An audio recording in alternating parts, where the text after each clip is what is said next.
This is Share the Vision, presented by the Resource Center, a discussion of the programs and services of the Resource Center and about issues related to individuals with disabilities. Today, we talk about the 20th Annual Street Jam Basketball Tournament. And in the studio with me here today, I should say, at the Resource Center with me today, Vicki Bardo, Development and Events Manager for Filling the Gap, and Steve Watterson, Community Relations Director at the Resource Center. Vicki, good morning. Great to have you back on the air. Well, good morning. Great to see you. And Steve Watterson, it's always a joy to be with you. Hi, Dennis. Good to see you. In a sense, this is a reunion. We have, I think, for every year that a basketball tournament has been presented under the umbrella of the Resource Center, gotten together and talked about it a few weeks before it happened. So here we are again with a basketball tournament, and there are some new things, some changes, things that are different this year. So let's set the stage for the new Street Jam for this 20th anniversary. It's hard to imagine, Dennis. We've been doing street basketball for 20 years. You know, looking back over the last 20 years, can't believe it. And how this community has really embraced Street Jam basketball and Gus Macker prior, just to be able to continue this tradition for 20 years and sit around with you. And I can remember back in the day, you'd call me in the morning and say, well, how many teams do we have? Or so you could get it on the news at noon. But it's all new this year. We're taking our show on the road. We're going to be hosting our tournament down at the Resource Center Administration Building, which is the former Celeron School down on Dunham Avenue. Technically Celeron, but Jamestown, New York. We're very excited about that. We're going to be hosting the tournament in the back parking lots, which are very, very large and wonderful playing surfaces. The other thing new for this year, we're going to a one-day only tournament. We've talked with many players and families and parents over the years, and we thought that now this would be the time to possibly cut it down to a one-day tournament and have everyone play during the day. And we also have some other things in store. And I'll just mention that the younger players will be playing in the morning and the older players will be playing in the afternoon. And that kind of gets away from any conflicts such as SATs and that kind of thing. Now, let me take apart a couple of things here, Vicki. First, the change from, and you have played at a variety of locations over the 20 years in and around the Jamestown area. What prompted you to bring it home, if you will, to the Resource Center's administrative offices here on Dunham Avenue this year from downtown Jamestown?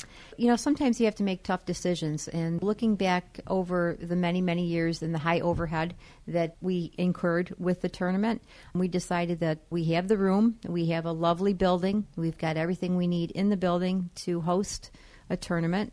We can get folks in out of the weather. We can easily have everything down in our conference center. And the decision was made that let's try the tournament down here and also change it up a little bit. As long as we're making the move, we had the flexibility to make it a one-day tournament and focus on the youth players. Let's talk about how the tournament will be structured then so that people can play and win, hopefully, in the matter of one day, because traditionally in the past you've had winners that through the first day come back and play on the second day. How will that work this year? Well, looking back and kind of the easy way to sum everything up is we did play for 2 days, but you might be only playing one game during that day because we had so many teams playing. Another thing for this year is that we're limiting the teams, so therefore we can kind of guesstimate when everyone will be playing and kind of setting up the brackets in a fashion where we're going to be calling the new way of playing is called pool play, which is more of a round-robin type tournament. Every team is guaranteed 3 games, and the top winners will go to the semifinals. So it's all going to be very different for everybody playing and everybody who's involved with the tournament. But I think we have a good leader in Mike Suppa and Greg Krause and Bill Van Dyke who are going to kind of lead us through that whole process of scoring and that kind of thing. And I won't get into any details, but the scoring process, the scoring of the game will be the same, but how it's recorded will be a little different. Therefore, making our players play everybody and they get additional points if they win their game. And it sounds complicated, but trust me, it's not, because I understand it. I'm not explaining it very well, but it's not that hard to navigate. So certainly if everyone's guaranteed 3 games and you win 3 games, you're going to go on. Correct. Into the semifinals. But if you lose a game, is there still a chance that you could go on? Yes. You continue on to play, but you won't have that many points in your win column. That's Okay. all. And if you lose 3 games, you're probably not going to go any further. Not really. I think you're going to be packing it in and going home for lunch. Now, you're doing this, and you mentioned morning and afternoon, and that some of the youngest players would be coming in the morning, and then older players would be coming in the afternoon. What's the break between younger and older? Well, at this point, we don't know how that breakdown is specifically going to be because we might have many teams that are under age 14, and then have very few that are older. But the older high school players, I would say, 15, 16, and 17, 18s will be in the afternoon. So whatever age the younger group turns out to be, will their finals be determined in the morning still, or will they eventually play again in the afternoon? Nope, they will all be done by, our hope is 1 o'clock. Mm-hmm. And then you will start over with those players that will be in the older division, and they will play their 3 games through the day, and then their semifinals, their championship, all in the afternoon. Absolutely correct. We should be done by 7:30, 8 o'clock that night. How many courts are you going to run behind this building? Well, we have mapped out 18 courts. This is going to be a very, very busy, intense basketball environment. When you think of every team's going to be guaranteed 3 games in a round-robin or pool sort of play, then you go to semifinals and then championship beyond that. This is going to be very intense. Oh, we're going to be rocking. It's going to be a lot of fun, a lot of excited folks coming down to get involved. I mean, I've gotten many phone calls. The slow-ups, as I kind of said before we got on air, are slow, but a lot of buzz, a lot of interest, and folks are getting their teams together, and as in Jamestown style, everybody waits till the last minute. So, who can be on a team? Let's try and prime that interest a little bit. Now that you have created excitement, and I hope we have for the listeners in painting a picture of what it's going to be like, how many bouncing balls there will be in the parking lot behind this building on this one day, June 4th. Let's prime that interest a little more in terms of who can play, how do you get a team together. Let's work those mechanics for a moment. Okay, we are 8 and under, and then 10, 11, 12, 13, 14, 15, 16, 17, and 18. 4 players on a team. No co-ed teams are allowed because it's a safety issue, and that's about it. And what does it cost to register? It's $120 for the team. And when do the registrations need to be in? Our deadline is May the 16th, and I strongly suggest if you're interested, please send in your application or walk it in to 92 Fairmont Avenue. And that, Dennis, is also another new thing for this year. We're going back old school. We have no online registration. You can go online, get the information, print off your player application, and either mail it in with your check or money order or walk it into our office. And there's somebody there from 8 to 5 every day, 92 Fairmont Avenue in Jamestown, right by the bridge. Okay, so it's the intersection of Fairmont and 6th. Correct. Right there on the east side of the 6th Street Bridge. You're in that immediate neighborhood there. And for those people who've been trying to drive through that neighborhood recently, the one that had to be closed for a while for major reconstruction, you're just up the hill from there. Right, and the water main leak. It's been very fun down there. But there's still access, regardless of what construction may be going on. You can get in and out of your parking lot. No problem. Your building there. And you'd really like to see teams sign up within the next few days as this is broadcast so that they can get in. Yes, we have quite the push going on right now to encourage teams to get signed up. We're only allowing 125 teams. So in years past, we've gotten that many probably on deadline day. Why do you do a Street Jam basketball tournament? Let's look at this from the 2-decade perspective now that this has gone on. What is it that continues to motivate you to put on a basketball tournament?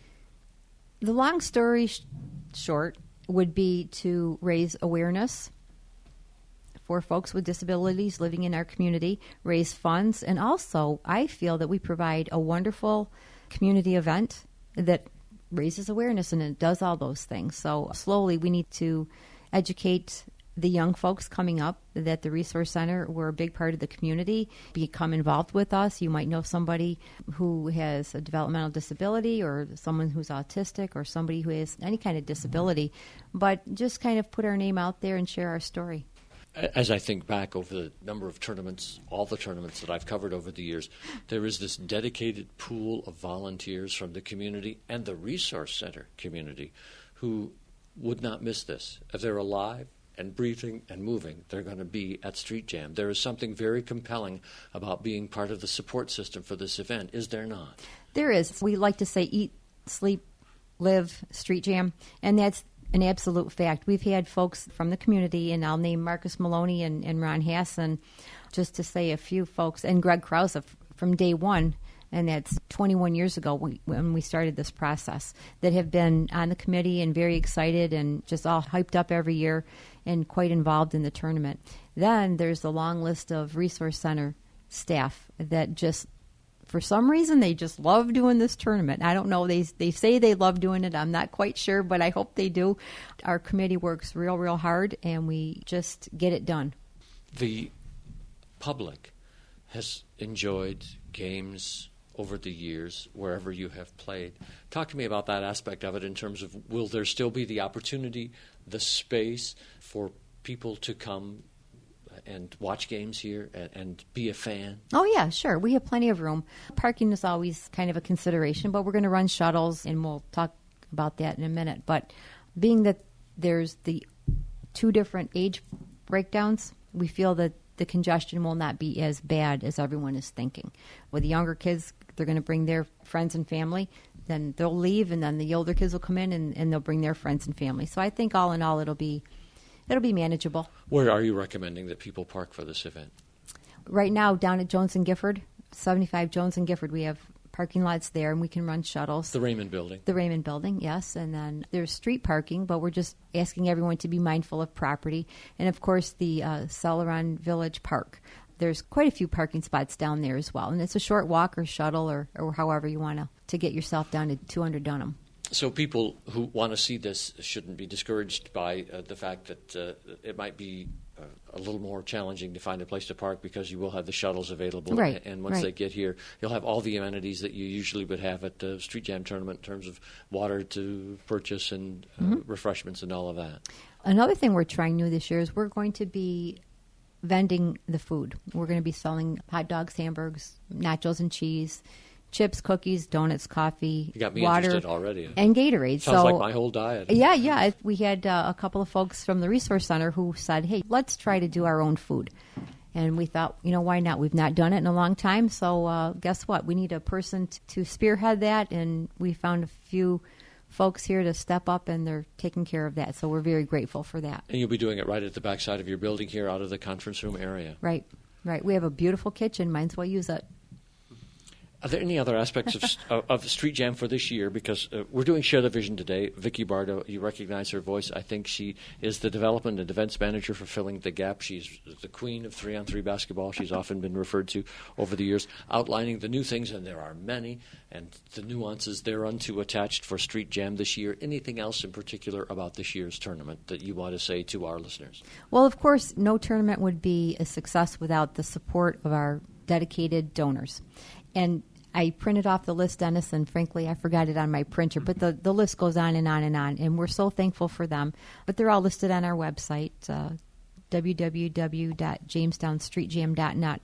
And we try to support them throughout the year because they're so gracious in donating their cash and their services to us for the tournament. So we want to send a shout-out to them. Jamestownstreetjam.net. Yes. Okay, I have only one other question about this part of it, and then I want to just delve back into the history of this a little bit and talk for a few minutes from the perspective that all three of us can share about being a part of this for some 20 years now. What about rain? Oh, boy. Well, It won't rain, is that what you think? Well, you always, our word is there, but we do not have a rain date.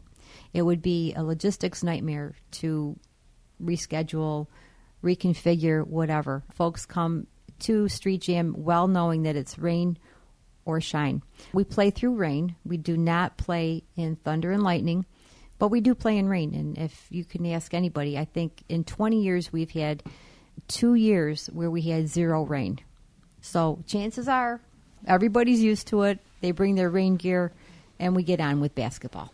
So that would not deter the tournament, and the only thing that would stop you is if there happened to be thunder and lightning for a time, and then you might have to pull inside for a little bit. Yeah, correct. And of course, we're going to have plenty of umbrellas for sale. Right here at Dunham Avenue. We have a few minutes left on Share the Vision today. I'll draw Steve Watterson into the conversation as well. First, Steve, any comment that you would like to make about the changes, the evolution of Street Jam here this year? No, we're excited about it. I mean, we've been, you were talking about the number of venues. We've been in a lot of places over the years, and they've all been great. We're excited about the opportunity to try this new venue, the new format of the tournament, and we trust that everybody who participates is going to have a great time. Let us reflect among the three of us about poignant memories, things that come back to you from the Street Jam tournaments of times past, in terms of the interaction with the community, persons with disabilities from the Resource Center who come to volunteer with this, just the engagement that happens, because there are a lot of snapshots in my mind that come over this 20-year period. They really, really, a lot of our consumers love coming. They love the music. They love the food. They love the basketball. And they like, frankly, just being out and being part of an activity. We do draw a lot of folks to this tournament, and I feel that there is something for everybody. A lot of folks come because they like basketball, or they're watching somebody play that they know. So I think it's just a wonderful community event. Steve, anything that comes to your mind from the years that this has happened as we talk about it here? There's, as Vicki said, a lot of the individuals with disabilities who the Resource Center supports come down and they look forward to volunteering every year. There are certain things that they like to do, and they're going to do those things every year. We have a number of our own employees who come down and like to be part of it because there's certain buzz and excitement that comes from this outdoor basketball festival that we do. And it's been great for the past 19 years, and we're keeping it going with Street Jam 2016. So I think, though, we are probably not going to have any rain this year. The rain typically falls on Sunday from my memory of our previous tournaments. So we will have a dry and beautiful day Saturday, and the flowers will be bursting, the birds will be singing, and we'll just have a great time. I'll give you my perspective on this, and some of it comes from watching around the east side of Jamestown, where you've been in recent years, some of it from Brooklyn Square, some of it from the first ever, which also happened to be in the area of the railroad station, and there was no ice arena, I don't think, at that time, but that part of Jamestown, the real, and you touched on this in your comment, the feel of a summer festival, where you have some extraordinary athletes, and as a person who's never been in any way proficient at basketball, never, ever proficient in basketball, to see some of the players who come, their dexterity, their competitiveness, the way they work as a team, the way they work against the other three people who are on the court, this is really, and it's right in front of you, 10, 20 feet away from you. You become engaged in an athletic event and competition that shows all this skill and all this competitiveness, and it's right there in front of you. And as a spectator, that is really something that doesn't happen even when you're watching basketball on TV. Oh, right. Yeah, I think obviously family members of the kids who are playing and their friends are there, but you're right. You get down to the top men's and top women's courts every year, and people just start packing around the sidelines of those courts, especially as you're getting closer to the championship game. Mm-hmm. And you're right. You do see some very high caliber, high quality basketball that's being played, and the crowd gets into it. The players are obviously into it, and it makes for a great atmosphere. And the other thing is, particularly as you predict the forecast now a few weeks in advance, a warm summer day, and the music playing and the physical activity and the food and the crowd, just this idea of one of the high times of the year in terms of being outside, enjoying something under hopefully sunny skies and a light breeze across Dunham Avenue in the parking lots here. I mean, those are the pictures that come to my mind as I think about this. And, we all get through a lot of drudgery through the cold and the rain and the sleet and the winter and all of that. Mm-hmm. And then this is like a high point of the year. I think we are the official kickoff to summer. And I like to look at it that way. You know, as you said, winters are very long. Everyone's getting a little cabin fever. And by June, everybody's ready for some great old outdoor activity, whether you're watching or playing. Street Jam this year, and Vicki, at this point in the program, you and Steve together, if you'd like, just reset the whole thing for those who may not have heard us at the outset here, because you are moving the tournament this year. It is a one-day event. So Street Jam for 2016, where, when, how can they sign up? Let's run that drill one more time. Okay. The one-day only tournament will be held on Saturday, June 4th. The new location is at 200 Dunham Avenue, the former Celeron School.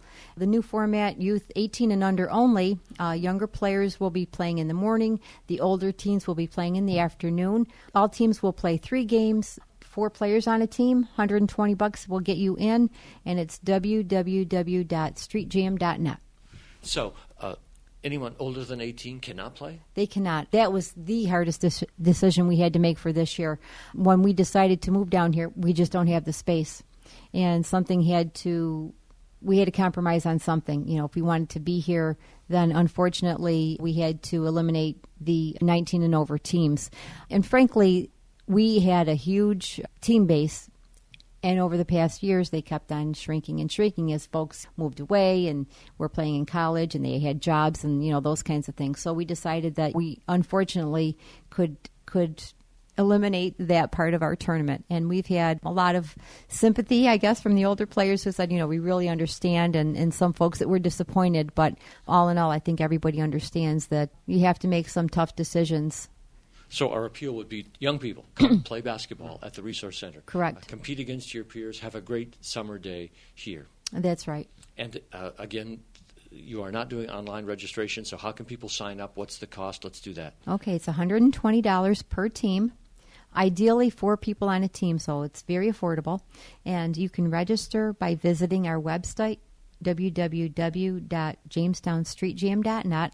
It's very user-friendly. You go, you print off your player registration form, and you can either walk it into our office at 92 Fairmont Avenue or mail it in, and we'll make sure that you get signed up. Do you have any themes? Doing shirts? Anything visual? I mean, we can't show it on the radio here, but we could talk about it. Well, you know, the Jamestown vibe is the Jamestown vibe. I mean, we've always been very proud of that fact that really there's just an atmosphere going, and it's just so fun, and the music is cranking. But as you can see, our 20-year logo, it's kind of a guy jumping through a number 20. So it's quite cool, and I think the shirt this year is going to be pretty festive as well. So that players will get those when they sign up. Each player will still get the shirt. Sometimes in association with or around Street Jam, you've done some other special events. Will you be able to do that this year, or are the space constraints and the time constraints here change that schedule too? Yeah, unfortunately, we don't have an answer to that question because we don't know if we are, in fact, going to be using all of the space that we have. We have to keep that open for courts. Mm-hmm. And I guess that'll be a call that we make after the deadline and once we figure out how many teams we have. So hopefully by mid-May, we should have a concrete number and a concrete layout of the courts. And if we are able to add in any of those special events, we certainly will do that. Now, this program is being broadcast on the 14th, so there's just really a few days to get registrations in. That's correct. That's correct. And we understand that there's people who are maybe a little bit late, so don't hesitate. I mean, just get online, give me a call, whatever, and I'll be happy to walk you through the process if need be. One of the things that you pointed out at the very earliest part of this program today, you're listening to Share the Vision, talking with Vicki Bardo and Steve Watterson about Street Jam this year, June 4th, here at the TRC's administrative offices on Dunham Avenue, just outside Celeron. One of the things you pointed out is, as part of the reason to move here, is that you are trying to keep your expenses in check so that you can return more proceeds to what? What is it that you do with the money that you raise from Street Jam? How do you help the community of the disabled? Well, all of the funds that we create are distributed through Filling the Gap, and we filter that back to the Resource Center in terms of providing services and programs to folks with disabilities. Some of those programs are underfunded or not funded at all, and we feel that that's a great way to support folks and their families living in our community with disabilities. So Filling the Gap, if we could say succinctly, is an associated corporation, set of businesses that helps support the activities of the Resource Center. Am I speaking this accurately? Sure. Okay. Yeah, that's we're under that big umbrella. And so the proceeds from this tournament flow right back into supporting essential services for people who need them. Correct. Okay. Street Jam, June 4th, JamestownStreetJam.net, or call Vicki at this number. 661-1477, the local hoop line. A couple of minutes left, Steve Watterson, to either talk about Street Jam further or other summer events. Now that we are approaching this point in the year, there's always an exciting series of things that happen in conjunction with the Resource Center outside at this warm celebratory season. Well, as Vicki said, Street Jam kind of starts the summer season, not just for the entire area, but specifically for the Resource Center and TRC Foundation and Filling the Gap. So we have a lot going on in the next few months. On Monday, June 13th, we're having our annual Greg Peterson TRC night at the ballpark for the Jammers, and we'll be doing a lot of exciting things down there that night. We roll into July, and we've got the 20th annual Laurel Run taking place July 15th and 16th. You turn the calendar into August, and we've got the TRC Golf Classic, again the 20th annual, taking place Monday, August 15th at Moonbrook. I think we're doing a lip sync contest again. Do we have the date on that, Vicki? We are keeping that under wraps right now. Then we Our lips are spin sealed. oh, my goodness. Oh, why didn't I think of that? We spin into September, and on Friday the 23rd, we'll be doing our second annual Sprout Film Festival. A bunch of films focusing on the conditions of persons with disabilities. It turned out great last year. That'll be at the Reg Linné Center for the Arts. And then the next day is our 7th annual Step Up for Autism. And then in October, we've got the Disability Awareness Awards celebration on the 26th, I think. Correct. So Vicki can check my dates on any of this stuff. So a lot going on, a lot of opportunities for people to reach out and touch the Resource Center.